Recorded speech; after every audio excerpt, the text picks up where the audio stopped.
Welcome to the Fight and Talk 2 podcast. Thank you very much for joining us here. Myself, Connor, we have Prath and George, the co-hosts of the show. We're going to be talking a little bit about the fight cards coming up. We've obviously got a big card coming up on Saturday, and then we're absolutely thrilled to have one Wednesday at a fantastic time as well of 2 p.m. here in the UK. And then we have the Dustin and Conor McGregor fight with the return of the Mac, which is going to be very, very exciting. So straight into it. How are we doing, boys? All good? All good, mate. Thank you. Can't complain, man. Doing great. Good to hear. Good to hear. Enjoying the lockdown life. We obviously have Max and Calvin Kattar coming up on Saturday, which is a huge fight. And there's going to be, apparently I saw there's going to be a record amount of people watching this fight because it's going to be on ABC in America. It's on a reasonable time as well for a Saturday. And it's a fantastic time for us here in UK and in Europe as well. I think the main card is probably going to be kind of like around the 9-10 o'clock time, but the actual card itself starts at 6, which is a dream. We'll get straight into it and talk about Kelvin and Max. Where do you see it going and why? I want some reasoning. You know, both of these fighters are absolutely fantastic. Both at a prime age as well. They've both got a lot in their arsenal, which they're going to be throwing at each other on Saturday. Prath, where do you see it going, man? So this is a really tough fight to call who is going to kind of win and lose. Both incredible fighters. Holloway with his pace, unbelievable pace in these fights that he's just been able to run to that 25-minute mark and just 25 minutes. And I think that's one of the more admirable qualities when it comes to Max Holloway. But he's also fighting a berserker known as Calvin Kattar. The power that Calvin Kattar has shown in these last couple of fights, big wins coming off of big wins against Dan Ige, Jeremy Stevens, like a TKO of Jeremy Stevens, TKO of Ricardo Lamas, and just highlight reel after highlight reel. And I just think it's just an amazing style clash there. You know, sometimes I think some of the better style clashes are, a wrestler against a stand-up guy. But I think when you have two stand-up guys, one whose pace it predominantly fights in kind of like a pace setting, and then one who goes for a kind of a power setting, it's a really good juxtaposition between the two. So I see it being a close fight. I see Max probably taking a decision. What you see in quite a few of Max's fights is that he starts really strong. First couple of rounds, he's able to bank quite a lot of the points by using combinations, using pace. And that's something that you also see out of Calvin Kattar. One of Calvin Kattar's best finishes was the 3-piece uppercut combo he hit on Shane Burgos and finished him. So I think it's an incredibly close fight, but I do believe that Max will probably win the decision here. Yeah, the best is blessed, why not? I see a lot of social media are going with Max as well, but it's very divided. It's closer than I thought it would be for the amount of people that are going for Kattar. But there's a lot of speculation about whether Kattar's nose is going to be able to hold up to the pressure of Max. Obviously, he got a bad nose break against Jeremy Stevens. Jeremy Stevens does not throw anything lightly. He is there to take your absolute head off. From his baseball background, when Calvin Kattar jumped in and hit Stevens with the elbow, he obviously got caught with a short right hand from Stevens, which broke his nose, which we saw in the Ige fight as well, was compromised very early on. George, what do you see happening? Do you think Kattar is going to be able to hold up to the pressure of Max? It's going to be interesting. I think they're both at really interesting points in their career at the moment. A win for Calvin Kattar here takes him probably to a title shot against Volkanovski or Ortega. But I still see Max Holloway taking this. I think he'll put the pressure on early doors. He'll get up on Kattar. He'll force Kattar to make mistakes, and then Holloway will find the gaps to probably take a unanimous decision on this. I think the other interesting thing as well is Max Holloway, when he fought Volkanovski, he was worried about the takedown that Volkanovski possessed, the ability to get him onto the floor. That won't happen with Calvin Kattar. This will be a stand-up. This won't hit the floor at all. And I think that will give Max Holloway less panic that he might have to look at a different route to win the fight. So I'm expecting it to be kind of the first couple of rounds to Max, Kattar to kind of find his way back into it, but in the kind of championship rounds, kind of Max to win one more to kind of take a unanimous decision. I also think that when you look at the fight that Kattar had with Zabit, I think Zabit was kind of very awkward. It threw Kattar off. It confused him at times. I think if Max can kind of follow a similar kind of path, that could be a problem. But look, Kattar, like we said, he throws bombs and he's dangerous. And if he catches Max, who knows? That could be a good night Vienna for him. So it's going to be really interesting. It's a great matchup. It's great for both of them. It takes them exactly where they both need to go potentially. But I'm going to take Holloway unanimous decision for this one, I reckon. So it's funny. I think it's always very funny when people say unanimous decision, because you've really got to look at who the judges are.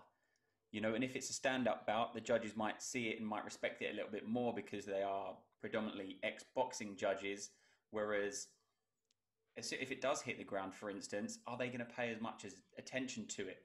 You know, and if we have, you know, the usual suspects of bad judges that we have, no names, you know, we're not gonna dob anyone in here, but there's been very, very, very terrible decisions in my opinion. But we'll have to wait and see. I'm actually going to go against both of you and go with Calvin Kattar. I think he gets it done. I think he gets it done by a split decision. And it will be one of them ones that social media will just be like, this is a robbery. But that's how I see it going. And we'll just have to wait and see. I'm absolutely buzzing for that fight. And the fact that I don't have to wake up at 3 o'clock in the morning to watch it is going to be beautiful. But there are a lot of other fights on that card. A few that I'm interested in. Some are fighters that I've never really heard of too much, just coming into the UFC, or maybe have had one or two fights in the UFC. George, what's your favourite fight on the card, and who do you want to speak about? Who do you see taking the victory with your predicted fight? I'm going for the return of Ponzinibbio. He's been out now for just over 2 years. He was originally down to fight Salikov, the Russian Dagestani fighter. That fight fell off, so he's now got Li Jianglang, and it's a great fight. I think it's going to be interesting. I think what Li is going to do is he's going to come out very quick. You know, he punches hard, but he's kind of got a mid-range gas tank, and he'll probably have about 10 minutes at Ponzinibbio to try and get him out of there. And if he doesn't get him out of there, then I feel going into 3 and 4, Ponzinibbio will take over and start to dominate that fight with his better all-round skill set that he possesses. You know, I don't want to write off Li. You know, he's won 7 of his last 9, and he's been in the UFC a long time. He's a veteran in the company. But we're talking about a guy who, although he's not in the rankings at the moment, is undoubtedly a top 6 or 7 kind of guy. And I feel like if he wins this fight, he'll move back into that ballpark. You know, fights potentially with Tyron Woodley or Damian Maia might come to pass some point this year. And yeah, for me, this is see it through the first 10 minutes, shake off that rust that you've got for the last couple of years, and then once you've done that, come back and knock him out about in the 4th round. So that's how I'm seeing it. Ponzinibbio knocks out Li round 4, gets his win, moves to 28-3 in his professional career, which is pretty amazing. And yeah, moves on to bigger and better things in 2021. Absolutely. It is a very, very interesting fight that obviously, you know, we could sit here for hours, talk about how much ring rust will affect certain fighters, but some fighters just don't get it. You know, they come back after a long time and they just don't have ring rust. You know, maybe they don't fight very often, so they never really feel the repercussions of it. But no, I am very, very much looking forward to that fight also. Prath, who have you got? Who are you going to be looking out for? We spoke a little bit about it, but I know who you're going to talk about, and I haven't really got a lot to say on those kind of fighters, but I'm going to let you break it down and talk about it, man. And that's exactly why I picked it. So my fighter that I'm really interested in, but also just kind of like, just want to highlight them too as individuals, Carlos Condit versus Matt Brown, which is, I believe, according to the Wikipedia, it looks like it's the co-main event, but obviously I think the card's going to be shuffling around there. I don't know if it'll end up being the co-main event, but for me, 2 incredible fighters, 2 incredible veterans of the game. Carlos Condit being one of my favorite fighters of all time. His fighting style being so unique to himself, kind of like how you would watch a Dominic Cruz, very unique fighting style that's very much to himself. So I think that's something that really, really stood out for me for Condit. And some little bit of things here, you know, obviously he's coming off of the win against Court McGee was a unanimous decision. He before that he took the 5 losses. You've got names in there like Robbie Lawler, Damian Maia, Neil Magny, Alex Oliveira, Michael Chiesa. So I would say that the people that he's lost to aren't exactly like low tier fighters. They're very, very elite fighters. But he is definitely on the other end of his career. So for me, I would actually just kind of love to see a draw or a decision victory in this. I don't want to see these two take too much punishment in there. Condit, for me, again, has been someone that has taken a lot of punishment over the years. And often we talk about, fighters leaving a piece of themselves in the octagon. And I think, even though Carlos Condit versus Robbie Lawler is one of my favorite fights of all time, that's one of those fights that they definitely left a piece of themselves in that octagon. And neither fighter has been the same since then. So yeah, that's the one I wanted to highlight. But also, let's talk about Matt Brown as well. Matt Brown coming off of a TKO loss, but had wins before that. So he had wins over Ben Saunders. He had wins over Diego Sanchez. He's had previous wins over people like Tim Means. One of Matt Brown's most exciting fights is against Eric Silva, where he was able to get the TKO there. And that's one of those kind of standout memories. But that is from a long time ago. So we keep it realistic with 2021. And hopefully it's a fight that they can just do minimal damage to each other, go for a decision and bounce off to Bellator or PFL or one of these other organizations. Or just retire. I'd love to see both retire. I think a big thing that happens here a lot is that they fight way past when they should retire. They take way too much damage, and then they end up being worse off just for the kind of glory of that last time. So I would love to see both fighters retire after this. I think they've proven themselves. They're both absolute warriors. Sad that Matt Brown never went for a title, but Condit, obviously being a former interim champion, makes such a difference there in his career. And he's got nothing to prove. Yeah, absolutely. I did hear a little bit of an interview with Condit the other day, and he said, this is my last fight in the UFC. It's my last fight on my contract. And to me, he just sounded a little bit deflated. He sounded a little bit beaten, and he's going to lay his gloves down whether he wins or loses. And it's kind of, are you going in there with that winning mentality? Or are you just going in there to get a paycheck and leave? So, I see it. For me personally, they've got 40 losses between them. I'm not massively interested in the old era of fighters. I appreciate what they've done for the sport and how they've progressed it, and the amount of work that they've put into it. But I feel like we have so many more, not necessarily young, but up and comers coming through that are more interesting to watch and have more longevity in the sport as well.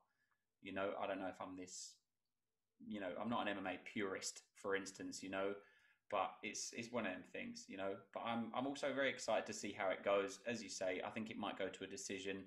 Neither man is going to want to beat the other one up too much.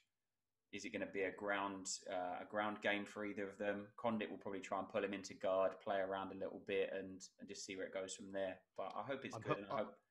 Go on. I'm hoping not, because a lot of these losses have come via submission. So I'm hoping that he doesn't get taken to the ground and they just throw. I think both of them, the thing that I really love about both of them is they've got a really unique repertoire of attacks. Like Carlos Condit, for instance, throws a lot of spinning attacks, a lot of flying knees, a lot of very unique attacks that are to himself. So hopefully we see a few of those. And the other thing to talk about is obviously it's his last fight on his contract. So does he come off with a win, make loads of money to the next place he goes to, or does he take the loss, retire? There's so many different juxtapositions that happen within that little rule of having your last fight on your contract. So it's going to be interesting to see what kind of Condit comes through. Absolutely. And obviously talking of up and comers, there is Buckley is fighting on the card as well. He's fighting an Italian guy that's coming off of 3 or 4 losses, I believe. This is obviously set up for Buckley to win and win in spectacular fashion if he can get it. If he can get the W, that's the fight that I'm looking forward to. I think Buckley's got a very bright future in the UFC if he can continue this pace of exciting finishes. And obviously he had the knockout of the year. We spoke about that in our previous episode, and I'd really like to see where he goes as well. But we're going to touch on a little bit about where we see fighters going and who we are looking forward to in 2021. We'll speak about that a little bit later. But no, I am looking forward to the Buckley fight. I think he gets it done. I think he gets it done in the first round as well. So moving quickly on to our next subject, we were speaking a little bit about TJ Dillashaw and where he's going in the UFC, what his plans are for the future, and just generally, fighters being out for 2 years of their prime career due to, performance enhancing drugs, which is not an amazing reason to be out. George, what are your views on TJ Dillashaw? Who do you see him fighting next and why? Oh man, I hate things like this because I just hate drug cheats in sport, full stop. And for me, like TJ Dillashaw, like coming, like I have no personal interest in it anymore. To be honest, I don't know if I see him, I'll probably watch the fight, but I'm damn sure hoping he loses because I just can't get my head around like why you would throw away your prime years. What annoys me more though is when you hear Dana White saying he could be in for a title shot. It's like, why should he get a title shot and all the other guys who have been working their arse off for the last couple of years, who have been doing it clean, why should they miss out because he's just a big name and it would bring in numbers or money or whatever? I don't like it one bit. If I was somebody else in, looking to fight him, Rob Font would be a good one. He could get in there, beat Dillashaw, take all the hype along with it, and move on and forget about it. I think Jose Aldo's been mentioned as well as a potential fight for Dillashaw. But look, personally, I hate it. I don't like it. I'm staggered that we're even talking about him as a potential title fight. I think it's ridiculous. I think he should be coming back in the 11 to 15 bracket in the rankings. You got to have 2 or 3 fights at least being tested constantly so you can prove that you're clean, and then we can talk about a title fight. But right now, it's a piss take, to be honest. Yeah, and he's obviously coming off a loss as well, and quite a dramatic loss. The fight that he had with Henry Cejudo, obviously he just got pushed to the ground, and he just got completely dominated, and he lost the fight very quickly as well. Would that really deserve having a title shot or having even a guy in the top 5? I personally don't think so either. I completely agree with you that people that do PEDs and stuff shouldn't be allowed to come back and have title shots, apart from John Jones, because he's completely different. Yeah, we won't speak about that, but John Jones is a completely different bracket. No, but Prath, what's your thoughts on it, man? Obviously, some people make mistakes and then they want to get back into it and they go, you know what? I'll hold my hands up here. I made a poor decision in life. I want to get back to the grind, and I want to show the fans what I'm really about. What's your take?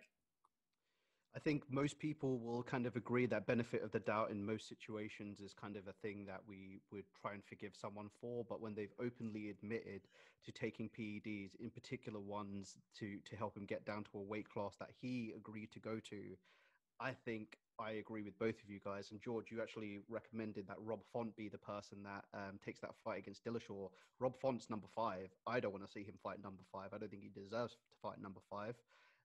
There are some other names here in the top 15. Like, I think, Jimmy Rivera, someone like Merab Dvalishvili, who is an incredible wrestler, deserves to fight a big name and get his name up there, but nobody wants to take a fight against him because he's a grinder wrestler, right? Mm-hmm. So I'd love to see him be able to give some shine to someone who deserves it in the division if we're going to use him, but to catapult him immediately into a title shot, I agree, is very egregious.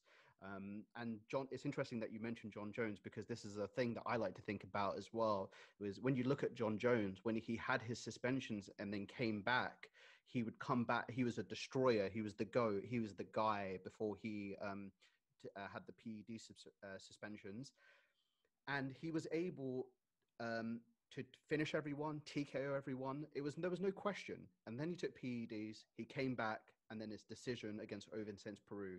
It's decision against this guy, close split decision, that way. And so for me, I feel like the motivation is going to be different seeing him come back after this time. I think his fighting style is probably going to be somewhat different as well. And I think that's the kind of exciting thing, I guess, of seeing someone who is at the top of the game evolve over a 2-year period where he didn't have to fight and was able to evolve. So it'd be interesting from that perspective of seeing a fighter come off of a suspension like that. But I completely agree with both of you fellas. Doesn't deserve it. I feel like even top 15, I think maybe just to give somebody else the shine. And even if he wins, he can go from there. But I feel like, when someone has so obviously done something so bad, we should really be, instead of just chucking him into a title shot, we should be helping the other people in that division start to make names for themselves. Yeah, absolutely, absolutely. And obviously, there is a lot of names in the kind of like 8 to 15 bracket, and even outside of the rankings, that need that big name to boost themselves. So they are getting the big fights. I've got some names here. So 8 to 15, Pedro Munoz, Jimmy Rivera, Rafael Assunção, Dominic Cruz, Marab, Cody Stamen, Song Yadong, Marlon Vera. Like, these are guys that could really benefit from having, that's like a main event right there. That they would get catapulted right into a main event there, fighting TJ Dillashaw. Some of those guys who really, really deserve it, really, really grind. Like Marab, I don't think Marab's taken a loss yet in the UFC. He might have, but to be top 15, obviously he's got a pretty decent winning record. Let's catapult one of those guys. Let's give him a main event, and let's really let's start making more stars. Absolutely, absolutely. I completely agree with you. Talking of stars, who do you see in 2021? Who's your vision? Who's your vision on to want to see them do well, and by the end of kind of 2021, early maybe mid to 2022, do you see someone going for a championship? Do you see someone fighting some high levels, some elite fighters? Who have you got and why? Who have you got your eyes on? And then we can have this chat in a year's time to see if any of us made any sense and had any good picks at all. George, I'm going to start with you, buddy. Who do you see in 2021 making some noise? I had a couple of options. I almost went for Bryce Mitchell, but in the end I went for the Kazakh killer at welterweight, and I went for Shavkat Rakhmonov. He's 26 years old. He's just come into the UFC. He came in as an underdog against Cowboy Oliveira, and within the first round, had him out of there and looked seriously dangerous. You're looking at him. He's 13-0. Every single person he's fought so far, they haven't got past 2 rounds. And I just think that this is a guy who, over the next 12 months, could probably have 2-3 fights, could quite easily find himself in the top 10 by the end of the year, and could be that kind of silent figure in the welterweight division who people actually don't really fancy facing. He looks super dangerous. I think he's got a great ground game. I think he punches hard. He's got a hell of a chin on him. And I think he's got all of the tools necessary to start making his way very quickly through that division. And so definitely for me, I wouldn't surprise me one bit if we're sat here this time next year with Rakhmonov looking at some pretty damn big fights. So yeah, he's my pick for 2021, Shavkat Rakhmonov. That's it. Remember the name. I do remember watching that fight. It was very, very impressive how he came out. He started very hard, started very strong as well. He's definitely, and also he now wants the next Cowboy. He wants Cerrone next, apparently. So might be a good one potentially for him. Why not? Why not? Yeah. But then, as we were saying earlier, there's lots of fighters that are on the back end of their career, Cowboy Cerrone being one of them. It'd be fantastic to see him not take too much of an L from one of these younger guys that does come in and really, they want to put the pressure on, they want to make a name for themselves. Does Cowboy take all of the damage of that fight and then he's retiring in a very bad way with too much CTE, But moving swiftly on, Prath, who have you got 2021? Tell me. So I've got 2 pretty obvious choices. Unfortunately, I wish I could go for someone a little bit rogue like George here, but I went for 2 that I really, really liked. One who I think, if he does well this weekend, will be a big breakout star of 2021. He's already become somewhat of a breakout star, is Joaquin Buckley. Coming off of those 2 incredible performances, taking the loss to Kevin Holland and being able to come back from it and have those 2 incredible performances. I think you're completely correct as well. Like, he's got Alessio Di Chirico this weekend, and it's a guy that is kind of up and down with his record. So it does feel kind of like a layup, but Alessio is also one of those guys that's a grinder. So it'll be interesting to see how he's able to deal with that. And I feel like if he can win that match, then he is going to be strapped to a rocket ship. And let's see where we can go with this guy. And one thing we mentioned in the last episode as well, that is he works for Whole Foods as a shift manager. So having those kind of wins is able to help him progress his career. As weird as that sounds, he's pretty much fringe top 15, and he is still working. But that's a topic for a different day. The other one, if he doesn't win this weekend, is the other super obvious choice, which is Khamzat Chimaev. And the reason being is because I feel about Khamzat the same way I felt about Conor in 2015 when we were watching Conor on his rise, when he was about to fight Dustin Poirier. And he's just about to jump on that rocket ship going up. And I feel like Khamzat is really about to do that. And if he can beat Leon Edwards, I actually read an article earlier saying that Gilbert Burns was relieved that he managed to get the fight with Usman done, because he was worried that Khamzat would take it, which is bizarre and bonkers to think about. But from the way that he's been treated by the UFC, it's not completely out of the question. So I'm very much looking forward to seeing what he's able to do. I also obviously really love Leon Edwards, being a British guy myself. Love to see him take this win. But Khamzat and Joaquin Buckley are my guys. We'll see what happens though. Some solid picks for 2021. And when these fighters are so early in their career, you know, if they have 3 losses, they're pretty much gone. You know, we've seen so many fighters come in, maybe they get 1 win early on, or 2 wins, but then they go on a stretch of 3 or 4, and if they're not making enough noise in the division and in the UFC, they're going to get cut. Dana said he's going to cut as many people as he needs to, but obviously the 3 guys that you mentioned are very, very well respected in the MMA community, and I do see all 3 of them going the distance in 2021 and in the future. I went for the division that is not overly stacked with amazing fighters, because half of them are just overweight pub brawlers, you know. But I went with Cyril Gane. I think his performance last time out was really, really good. I think he's in an amazing physical shape. I always talk about physical shape as well, because some of the guys in the heavyweight division, they're sitting at 265 and they have to cut to 265. I personally don't have a lot of time for that, because I feel like if you're an athlete and you're a paid athlete, you should look a little bit athletic. I don't know whether that's me just being a little bit kind of crazy, but I feel like if you're getting paid to train, just train and, you know, cut the weight down and make sure you've got the gas tank to do it as well, you know. But I feel like Cyril Gane, he's got a very good balance of, we obviously haven't seen him very much in the UFC, but I think he's got a very good balance of physical attributes as well as he's got a bit of cardio as well. So I'm very much looking forward to seeing how his performance goes against Rosenstrike. I think that's going to be a fantastic bout. And using Rosenstrike's already, using his presence in the MMA world to then bounce his own in, I think that would be fantastic. So we'll have to see where that fight goes. But I see that all 4 of these guys, I really hope that they do make something in 2021. You touched on the Dustin Conor fight, the first one that they had. Obviously, Dustin took the L that time, but we're just going to have a brief chat about where we see this fight coming up. Obviously, we've got Chiesa versus Magny in the middle of the week. And then next Saturday, we've got the biggest fight of the year so far, because we haven't had any. But it might even be the biggest fight of the year, period, you know, with what we've got planned. Who do you see taking it? Why? And, you know, we can just touch on a little bit about how much of an impact Conor has to the UFC and to the MMA world. His return has been absolutely huge. As soon as this fight got booked, it's just been promo after promo after promo. George, who have you got? Just a quick pick, and then we can go from there.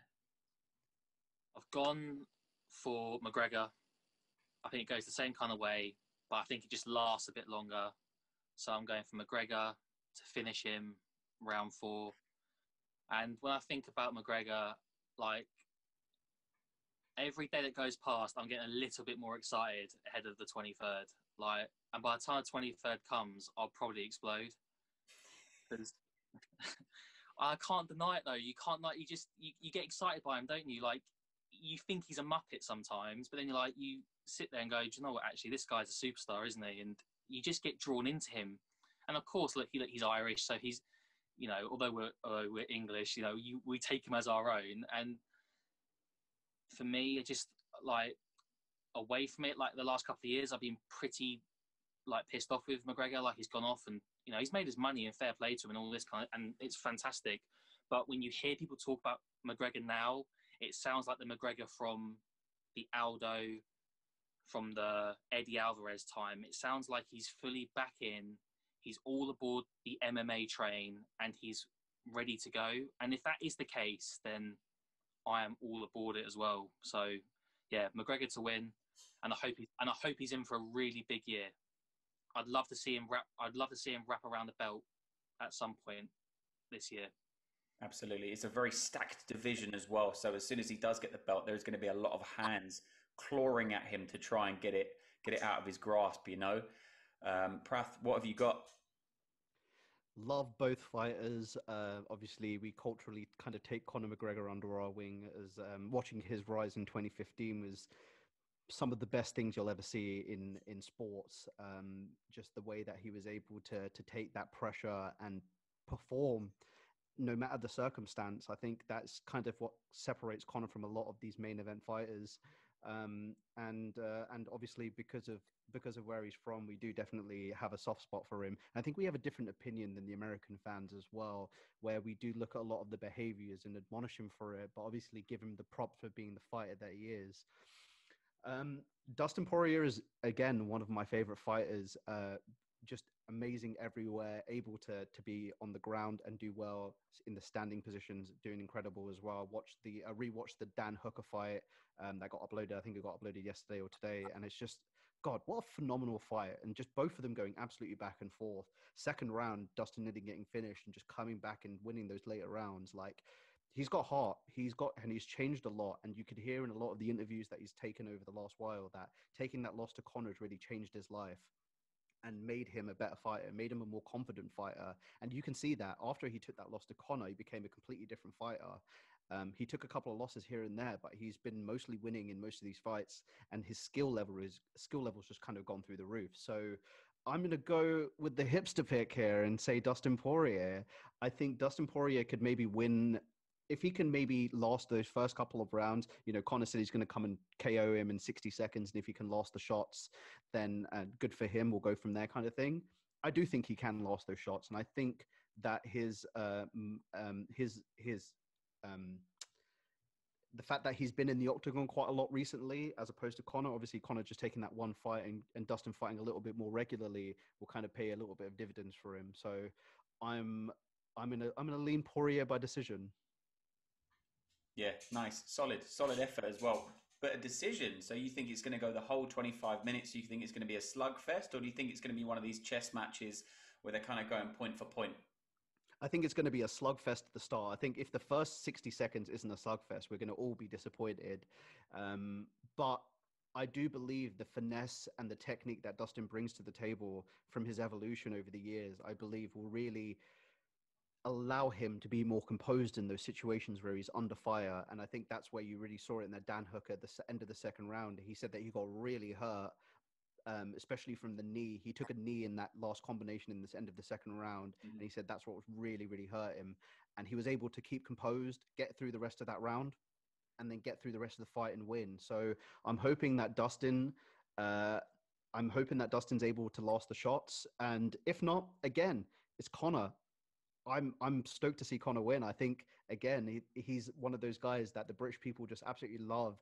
And the amount of love he is given to the sport over the years in terms of like his ability to last minute Aldo to Chad Mendes. He didn't need to do that, but he did it for the fans.